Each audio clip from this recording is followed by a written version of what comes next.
idilive. Ngake ngathi enkonzweni yasemini isikhe sathi masiyibambile ne-youth inkonzo, ngathi kuhle ukubala iy'busiso zakho, count your blessings one by one. Bese uyazibiza uyiname zonke one by one, bese uyabona ukuthi uNkulunkulu ebeke walunga empilweni yakho.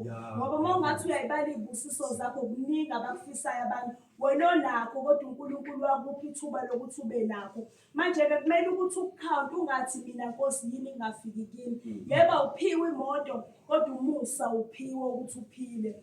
So ngiyacela nje bazalwane ukuthi uma ngabe sesizokhuleka singena kule nkonzo, sicela ukuthi uNkulunkulu esiphe kodwa angasiphi phezu kwenkanuko.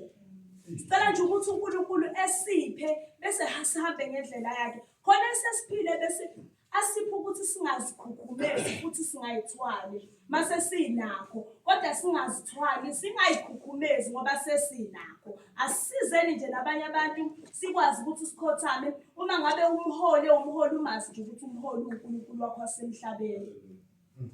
Ngiyabonga bazalwane bethu.